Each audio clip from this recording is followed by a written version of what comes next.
Laser mouse deer বা ছোট ইঁদুর হরিণ হল পৃথিবীতে সবচেয়ে ছোট খুরযুক্ত স্তন্যপায়ী প্রাণী। এদের ইন্দোচীন, বার্মা, ব্রুনেই, কম্বোডিয়া, দক্ষিণ Yunnan, Indonesia, Laos, Malaysia, Singapore, Thailand ও ভিয়েতনামে দেখতে পাওয়া যায়। পূর্ণবয়স্ক হলে এদের উচ্চতা হয় 18 ইঞ্চি, লেজের দৈর্ঘ্য 2 ইঞ্চি এবং ওজন প্রায় 2 কেজির মতো হয়। ছোট ইঁদুর হরিণের প্রজনন ঋতু সারা বছর ধরে চলে। এদের গর্ভকালীন সময়কাল 140 থেকে 177 দিন স্থায়ী হয় এবং স্ত্রী হরিণ বছরে 2 থেকে 3টে শাবকের জন্ম দিতে পারে।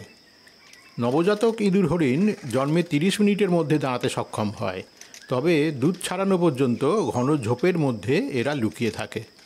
ছোট ইঁদুর হরিণ খুব দ্রুত বৃদ্ধি পায় এবং স্ত্রী ইঁদুর হরিণ 125 দিন বয়সে প্রজননগতভাবে সক্ষম হয়ে ওঠে। ছোট ইঁদুর হরিণ সাধারণত 12 বছর বেঁচে থাকতে পারে। সম্ভবত লেসার মাউস ডিয়ার বা ছোট ইঁদুর হরিণ হরিণের একমাত্র গোষ্ঠী যাদের শিং থাকে না। লেসার মাউস ডিয়ার বা ছোট ইঁদুর হরিণ গ্রীষ্মমণ্ডলীয় আর্দ্র বন, জলাভূমি, ম্যানগ্রোভ বন এবং আর্দ্র সাভানা ও ঝোপঝাড় ভূমিতে বসবাস করে। এরা খুবই লাজুক এবং লোকচক্ষুর আড়ালে থাকার চেষ্টা করে। এরা নিজেদের খাওয়া এবং বিশ্রামের জায়গায় পৌঁছানোর জন্য সুড়ঙ্গের মতো পথ পছন্দ করে, যা প্রায়শই পাথরের ফাটল, ফাঁপা গাছ এবং ঘন গাছপালায় ঘেরা থাকে।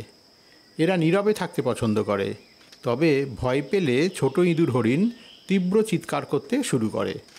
ছোট ইঁদুর হরিণের ছোট সরু সরু পাগুলো দীর্ঘ দূরত্ব দৌড়ানোর জন্য সহায়ক নয়, বরং অল্প দূরত্বে ঘোরাঘুরি করার জন্যই উপযুক্ত।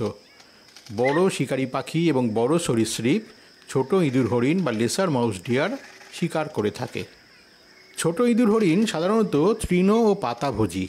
এরা কচি পাতা, কুঁড়ি, মাটিতে পড়ে থাকা ফল, ছত্রাক ও গুল্ম খায়, তবে এরা কখনো কখনো পোকামাকড়ও খেয়ে থাকে। ভারতের পশ্চিমঘাট ও পূর্বঘাট পর্বতমালা সন্নিহিত অঞ্চলে এবং মধ্য ভারতের কিছু অংশের চিরসবুজ ও আধা চিরসবুজ পর্ণমোচী বনাঞ্চলে লেসার মাউস ডিয়ারের অবস্থান হলেও এদের সহজে দেখতে পাওয়া যায় না। এই বছর অর্থাৎ 2025-এর মার্চ মাসে থাইল্যান্ডে পাখি ও বন্যপ্রাণীদের ছবি তোলার সময় সেখানকার এক বার্ড সাইডে পাখিদের মাঝে এক লেসার মাউস ডিয়ারের দেখা পেয়েছিলাম। এখানে তারই চলমান ছবি।